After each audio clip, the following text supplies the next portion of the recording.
violence when it's perpetrated by the British Empire. He's against any violence against the British Empire, but he's all for violence when it's committed by the British Empire. And the other example is that during the First World War, he openly tries to recruit people to join the British mercenary army from the Indian subcontinent. All right, from the Indian subcontinent. Now, the other point to keep in mind about Karamchand Gandhi is that he tended to, and for this, scholars such as Judith Brown, the historian Judith Brown, has looked at this issue closely about whether or not Gandhi sort of emerges as a leader by himself. And in fact, what we find is that he doesn't sort of emerge as a leader by himself. He essentially has a very good press around him, and he generally places himself in the middle of ongoing struggles, all right? And he does this in Southern Africa. For instance, in Southern Africa, there was an agitation that was going on that was led by people from the Indian subcontinent who were indentured laborers, and Gandhi basically forces himself on them as a leader. And he essentially argues that he should be allowed to negotiate with the British Empire. And he does the same thing in his early campaigns in places such as Bihar and in the Gujarat himself, which is his home province. Excuse me, that is where he is from. In 1917. And he creates this perception, right? He creates this perception that he solely fashions these campaigns by himself, but that is essentially a lie. That is essentially a lie. He basically works with the leadership of these movements, and he basically injects himself in the middle of these campaigns. And it's his followers who sort of give him this sort of religious sanctity. For instance, there is a movement at Kheda in the Gujarat where Gandhi's followers openly proclaim that their leader is not an ordinary human being, but he is a godly figure. And so essentially they sort of help create this legend of Gandhi as a religious figure, all right, as a religious figure. Now, the other problem is, all right, now a lot of this is going to be in direct contravention, is going to be in direct contradiction, with what the ordinary people of the Indian subcontinent want. Remember, the ordinary people of the Indian subcontinent want freedom, right? They want freedom from the British Empire, and all of this is going to run up against Gandhi's ideas, right? Gandhi's ideas. And so when the ordinary people of the Indian subcontinent talk about Swaraj, right? Swaraj meaning self-rule or independence. This goes back to 1905, right? This word has already been used during the anti-partition campaign in Bengal in 1905. The problem is that this word has different meanings for ordinary people in the Indian subcontinent. It also has a different meaning for Gandhi as well. The other final problem, and again, I'm telling you all these issues, and hopefully you can fit in these issues as we head towards 1947, and they're also going to impact events in Bengal as well in the 1920s, especially in the 1930s as well. Now, the other problem is, and we talked about Gandhi's desire for a kingdom of heaven, or a Ram Rajya in the Indian subcontinent, which is essentially appealing to religious imagery. But again, that is not nothing new. That is nothing new, and that is a problem with nationalism in the Indian subcontinent. That is not a problem with Gandhi alone. That is not a problem with Gandhi alone. And again, for this, you can just go back to the anti-partition movement of 1905 in Bengal, where appealing to nationalism means appealing to religious images as well. But the problem is, if you use religious images to appeal to nationalism, you are not going to be able to bring people of different religions under the same nationalist umbrella. Any questions before we continue? Any questions before we continue?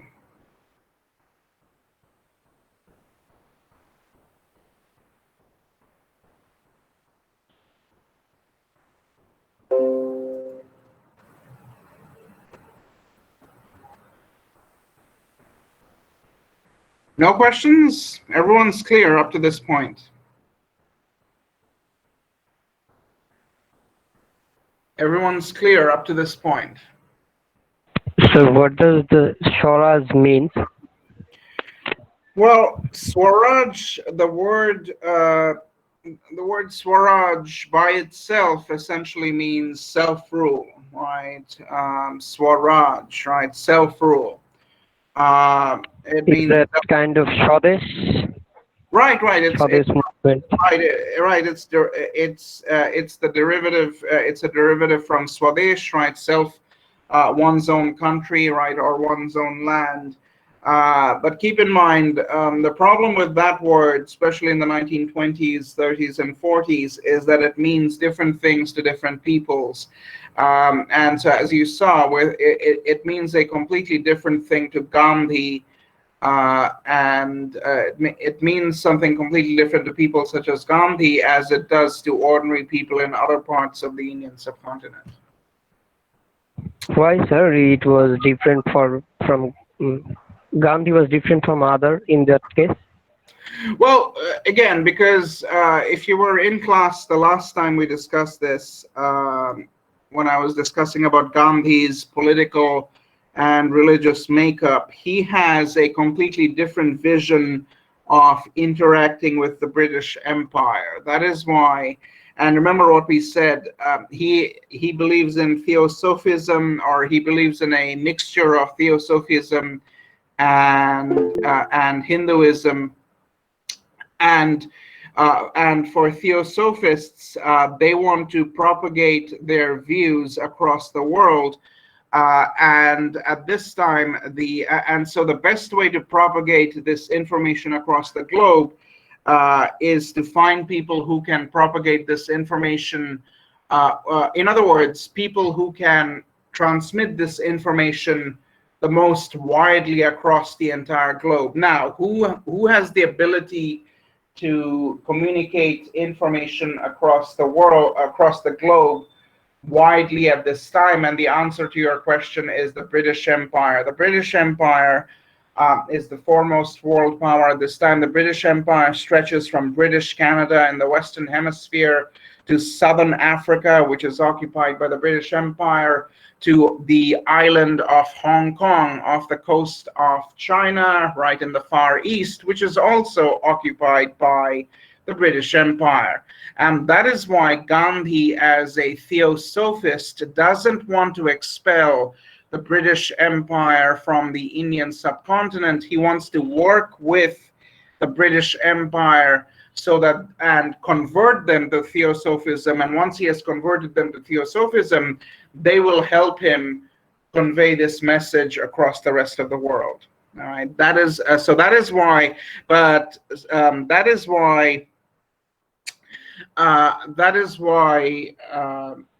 essentially Gandhi is different from others. Right. That is essentially why his definition of I understood, Swaraj, right, is going to be different from what ordinary people think of Swaraj, which is outright independence. Right, outright independence. One of your classmates has asked if Gandhi was surrounded by so much controversy, why is he cherished amongst the people of the Indian subcontinent? That's a good question.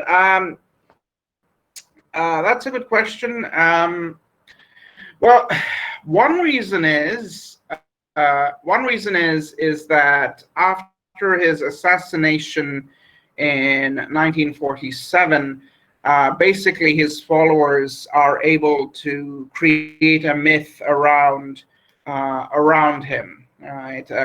Create a myth around him. And the other reason is the second reason, if you like, again, right? People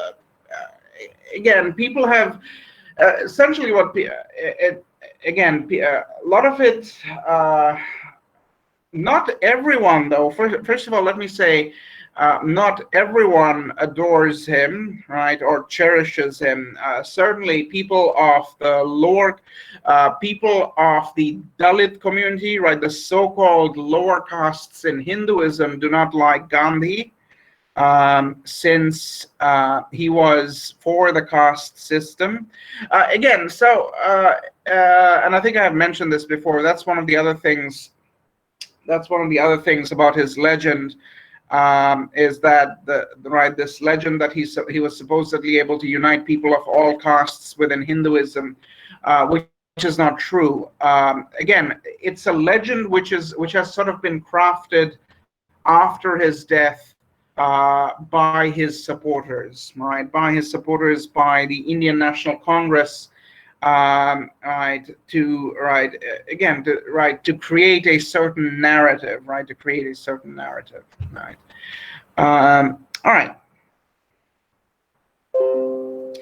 So it is complicated. But again, so what I've tried to do is I've tried to give you an idea that it's not that simple. It's not that simple, regardless of where you stand about Gandhi.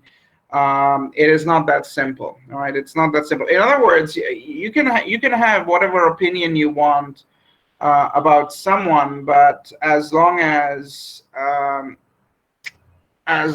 you know all aspects of their actions. And one of the other problems is many people simply ignore some aspects of Gandhi and they embrace other aspects of Gandhi. All right. And some people simply don't know. All right, some people simply don't know. Many people in the rest of the world, for instance, simply don't know all aspects of Gandhi's politics, his thinking.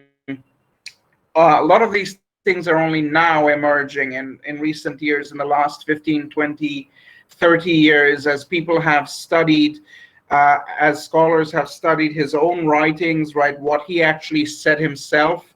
It is becoming more and more clear what he thought about different issues, right? So, but again, I wish we had more time, but we don't. So let's move on. Now, and we'll see this contradiction in his in the first movement. So, by the clever framing of these movements in Southern Africa, by these movements that he injects himself into in the Indian subcontinent in 1917 and 1918, Gandhi is gradually able to move into the leadership circle of the Indian National Congress. And the people in the Indian National Congress, the leadership, are more than happy. All right, the people who control, for instance, the strings, the monetary strings, for instance, the people who financially back the Indian National Congress are quite happy to have someone like Mohandas Karamchand Gandhi in the leadership position. In the leadership position of the Indian National Congress. Now,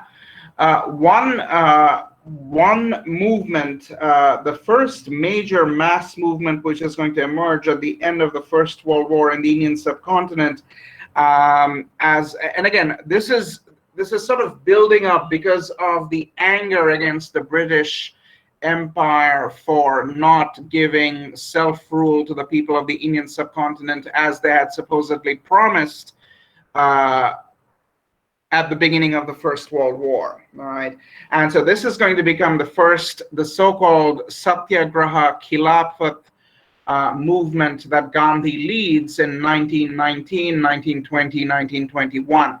Now, what's the issue here? Now, and this has to do with the Ottoman Empire the Ottoman Empire. Now, how does all of this come together? This is how it comes together. So remember, we said that Gandhi has already said that he's interested in moksha. He is interested in trying to bring about the kingdom of heaven in the Indian subcontinent, that he is a religious figure. But if he's a religious figure, he is an explicitly Hindu religious figure, right? So the question becomes for him is that how can he convince Muslims in the Indian subcontinent to join with him, right? Because he realizes this is that unless you are a secularist, right, unless you are pursuing secular politics, politics of secular nationalism, you're not going to be able to convince other religious communities to join you, right? And so he decides, what is an issue that can bring Muslims in the Indian subcontinent to supporting me, all right,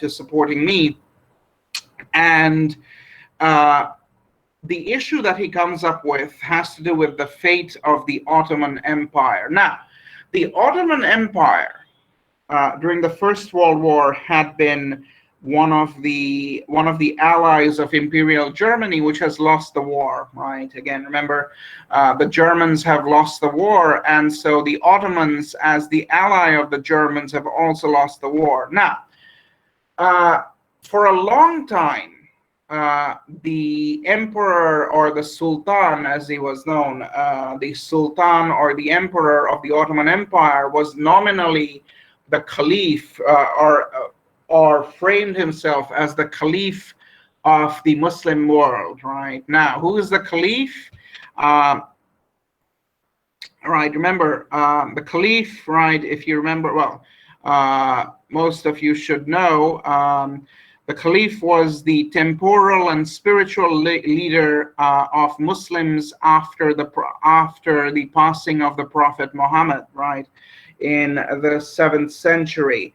That's no longer the case by this time, but since the Ottomans are one of the largest Muslim-led kingdoms or empires at this time, the leader of the Ottoman Empire sort of frames himself as the Caliph. Obviously, when he claims leadership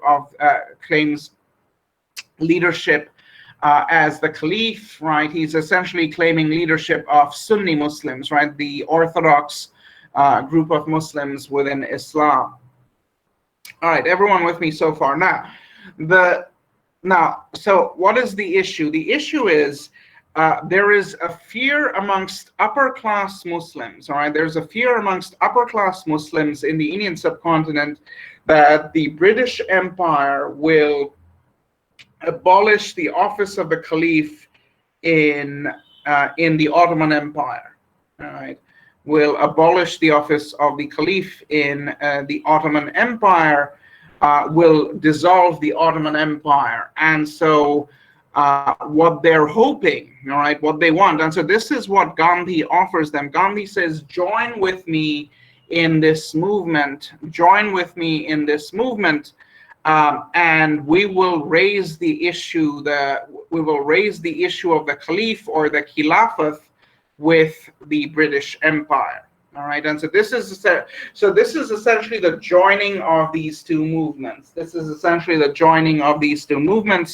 On the one hand, you have Gandhi, who is increasingly taking over the leadership of the Indian National Congress, and on the other hand, you have upper-class Muslims who are upper-class, especially northern Indian Muslims, who are concerned about the fate of the Ottoman Emperor, all right, the Ottoman Emperor or Sultan. Now, for most Muslims in the Indian subcontinent, this is not an issue, right? This is not an issue which concerns them. This is not an issue which concerns their daily lives. This is really an issue which concerns elite upper-class Muslims, all right? And here is in fact a picture of the last the last emperor of the Ottoman Empire as he leaves his office. All right. And also, all right, the other issue is it's an international issue. It's an international issue, and the British Empire is not going to be influenced by anyone. All right, they're not going. The British Empire has won the First World War. They want to destroy their enemies. All right, so they're not going to save the Ottoman Empire just because their subjects in their colony of the Indian subcontinent want them to. All right. So all these problems are there within within this movement. All right, within this movement, and that is how this Satyagraha Khilafat movement gets off the ground in 1921, 1922. Now the movement seemed to be going well. All right, the movement seemed to be going well.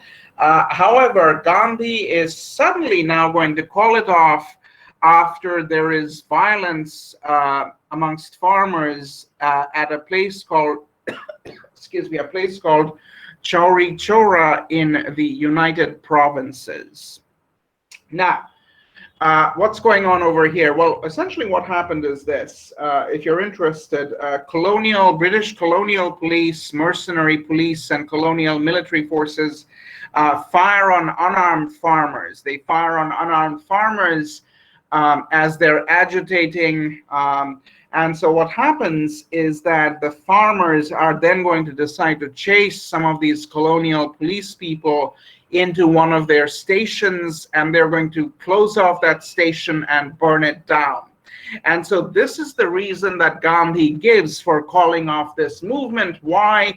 Because he says any movement which is violent, supposedly, right, is not, quote unquote, a pure movement. Therefore, it is impure, and therefore he has to call it off. Now, let's look at this closely. Was it his opposition to violence on principle that leads to Gandhi calling off this movement? Not exactly. There are other issues here. First of all, and we go back to this point that I mentioned before, many of these peasant farmer movements were gaining traction, right? They were doing their own thing. They had their own objectives without, they really didn't care about the Indian National Congress or about Gandhi. And many of the movements were becoming autonomous, right? They were becoming autonomous. And so there was this fear, Gandhi had this fear, not just Gandhi, but his supporters within the Indian National Congress as well. They were beginning to fear that the movement was becoming radical. All right, the movement was becoming radical, and certainly Gandhi doesn't want the movement against the British Empire to become too radical. That is why he calls it off. All right, that is why he calls it off. Now, this is a problem. Right, this is a problem. It's not just going to anger people, right? It's, remember, and this is where we come into the problem with the definitions of Swaraj. The people who are fighting for genuine independence are angry because they're saying, what does it matter, right? Because it's the colonialists who had fired on unarmed people. And so farmers, right, innocent, ordinary people have fought back against the colonial forces. What's the issue?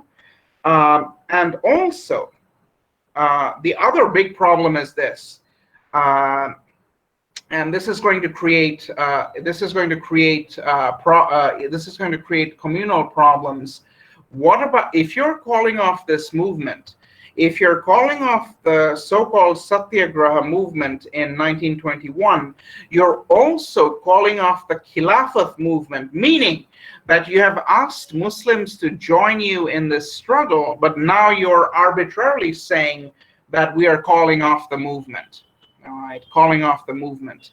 And the problem is, many people who had supported the Khilafat movement, who were communal, have now been angered. All right, they feel betrayed by Gandhi. All right, but their sentiments have been awoken. All right, their sentiments have been awoken, and they are not going to go away. All right, they're not going to go away. In fact, there is going to be Sir, yes. Go ahead. sir, the Khilafat was, yeah, Gandhi invited the Khilafat, the Ottoman Empire to join with them. And suddenly, for calling off this movement, there is a divided between Muslim sentimental people. Is it like that? Because of calling off this movement, Right, not that sentimental. will be betrayed. Right, not sentimental people, but communal Muslim. Right, remember the people who support the Khilafat movement, the Muslims in the Indian subcontinent who support the Khilafat movement are essentially conservative Muslims. They're conservative Muslims, they're communal Muslims.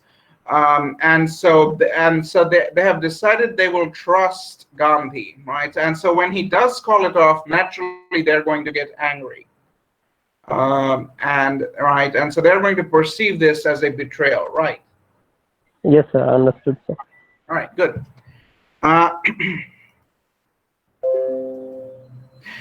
In fact, there is another major, and so a lot of these sort of tensions now begin to sort of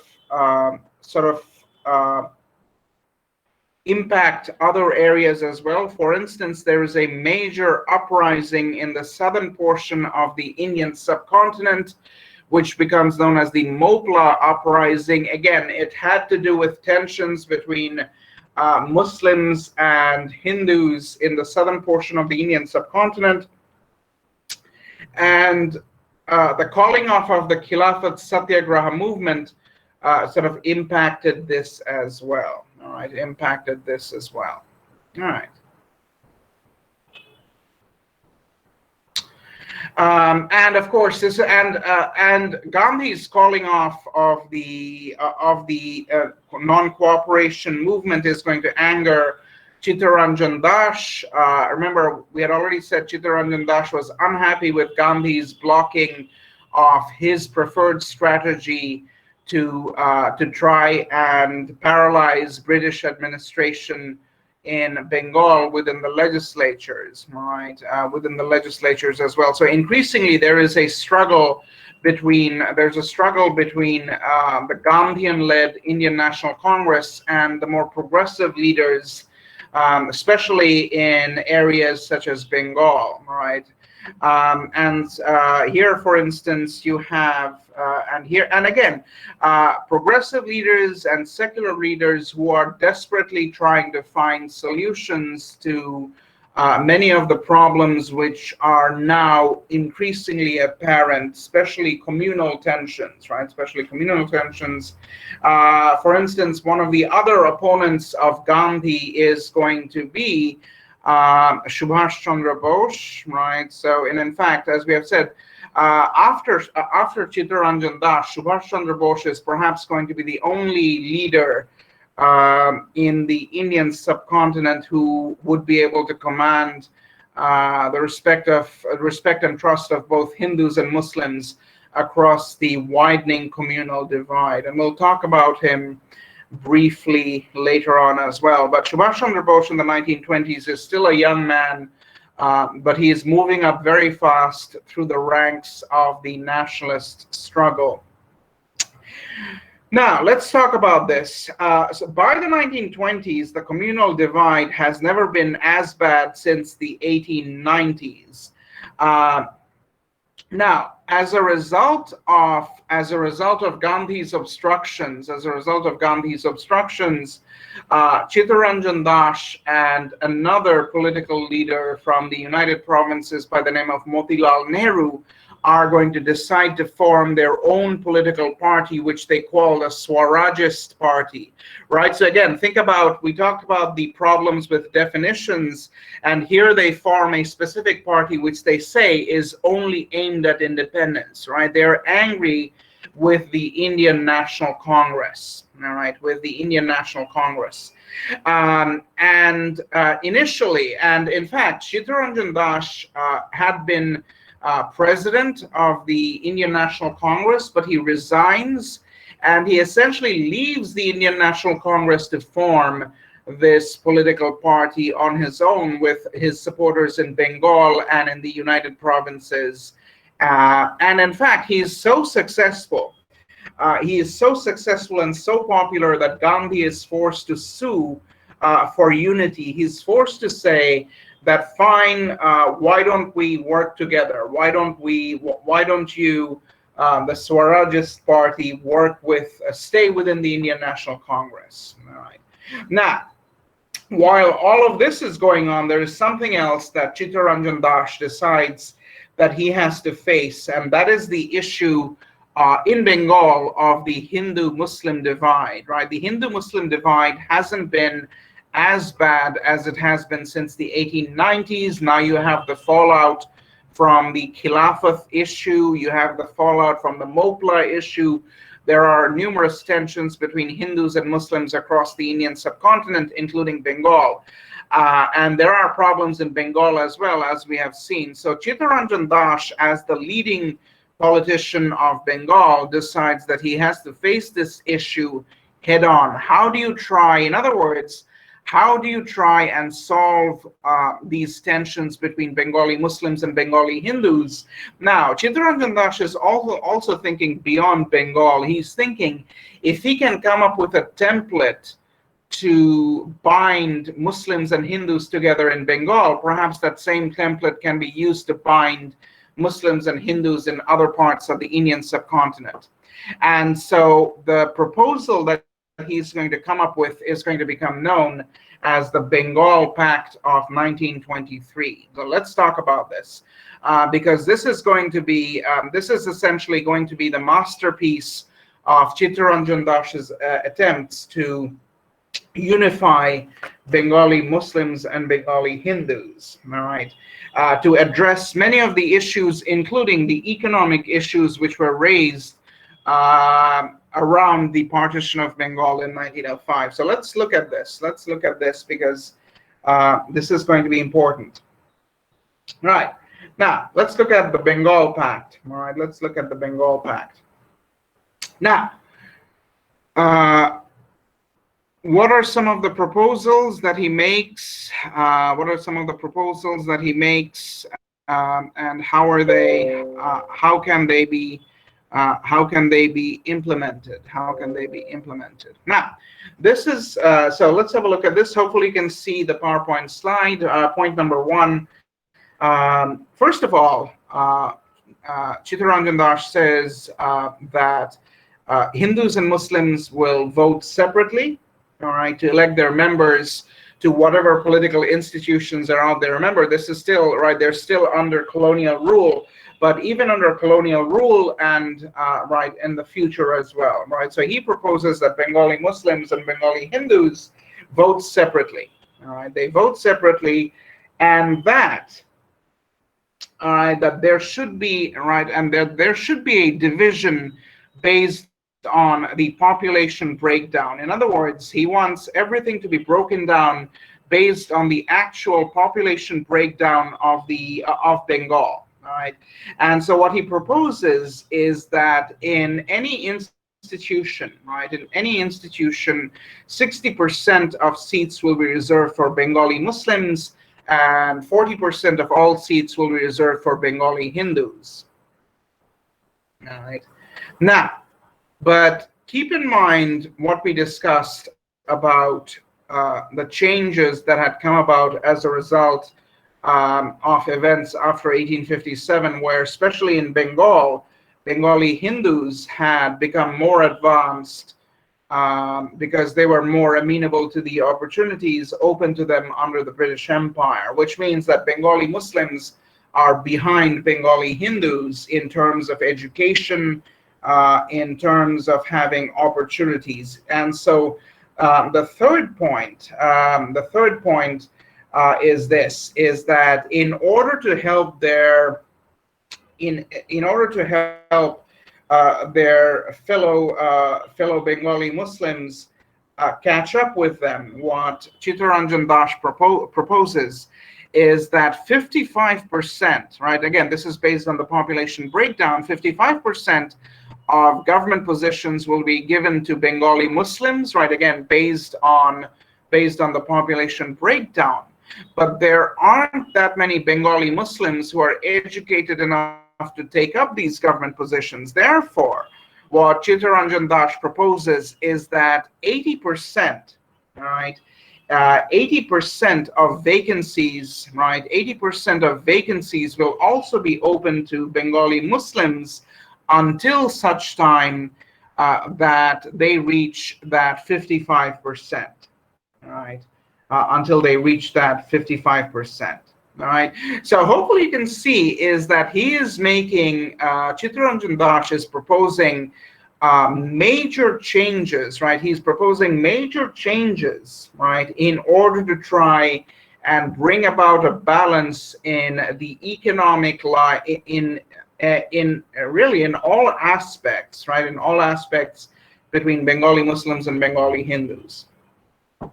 Now, fourthly, right, what about the other communal tensions? Fourthly, he says that there must be no music in front of mosques, right? There must be no music played in front of mosques. Why? Because this is one of the excuses which is used for troublemakers to create riots, right? Communal riots. And so he says, absolutely, there must be no music played in front of mosques, which can cause the sentiments of Muslims to be hurt in Bengal. Now, what about the other side of this? What about Hindu sensibilities regarding cow sacrifice? He says that cow sacrifice will be allowed, and again, this is based on compromises and discussions with Muslim Bengali leaders, right? The agreement that they reach is that cow sacrifice will be allowed, but only for Muslim religious festivals, all right? For Muslim religious festivals. And finally, how do you supervise all of this? There will be an equal joint committee of Bengali Muslims and Bengali Hindus who will supervise these points right down to the smallest administrative unit in Bengal, right? In Bengal. So this is the plan that Chittaranjan Das puts forward. It is very radical, it is very progressive, and it's meant to try and create a balance between Bengali Muslims and Bengali Hindus so that there is no more ground for communal tensions, all right? There is no more ground for communal tensions. Now, is this going to be popular? It is not going to be very popular because Chittaranjan Das is going to anger the so-called respectable or Bhadralok classes, essentially the upper classes, right? The upper class, upper caste of Hindu society, all right? Of Hindu society in Bengal. They are not going to be happy with this. And when you read your article, on the aspects of the nationalism of the Bengalis, your author talks about these tensions as well. However, Chittaranjan Das is absolutely set. He is convinced that this is the only way that you can bring about unity between Bengali Muslims and Bengali Hindus, and he insists that this is the way to do it. And in fact, this is really considered the high water mark, the high point of Bengali Hindu, Bengali Muslim amity or friendship until 1947. All right, until 1947, this is really the high water mark of the understanding between Bengali Muslims and Bengali Hindus. All right, now. At the Kakinada Congress session, Chittaranjan Das is going, remember, this is a proposal. However, this Bengal Pact is going to be struck down by Gandhi and his allies. They're absolutely going to refuse to support this pact in Bengal. And that is going to anger Chittaranjan Das. And now the Bengal Provincial Congress, however, is behind Chittaranjan Das 100%, and they're going to uphold the Bengal Pact. All right, they're going to uphold the Bengal Pact, which also makes Gandhi realize that Chittaranjan Das is a very powerful leader, and that he cannot take on Chittaranjan Das so easily. All right. He is not going to be able to take on Chittaranjan Das so easily. All right. And so they briefly enter into another agreement, which is known as the Das-Gandhi Pact of 1924, which is basically, again, this is all you need to know about this, basically that they promise, Gandhi basically promises that he will not interfere with Chittaranjan Das and his policies in Bengal. All right, his policies in Bengal.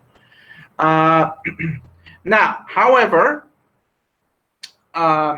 he's not going to keep his word. In 1925, unexpectedly, Chittaranjan Das is going to pass away. All right, he's going to pass away unexpectedly, and this is basically going to lead to a breakdown. Right, this is basically going to lead to a breakdown, and this is going to be the opportunity for Gandhi to look for Bengali leaders who will be willing to work with him.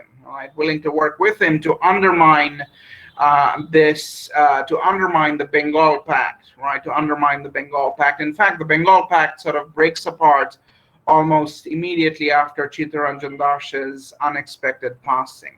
Now, something else which is going to which is going to impact the communal divide in the 1920s and 30s is that you're going to see the rise of a number of communal organizations such as the Hindu Mahasabha and the Rashtriya Swayamsevak Sangh. The Hindu Mahasabha, or the Hindu General Meeting, is a communal organization.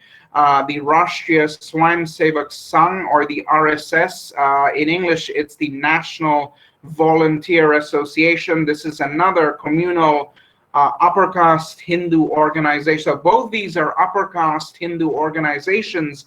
Now, initially, their objectives, right, the reason why these organizations were formed is that they were against the mobilization of the political power of lower caste Hindus, lower caste or Dalit Hindus, right? Dalit Hindus, but increasingly, as a result of the Bengal Pact, for instance, in Bengal, they're also going to turn their attentions against Muslims as well. All right, and it's in this context that communal riots begin to break out in Bengal, for instance, and in other parts of the Indian subcontinent in 1926, 1927.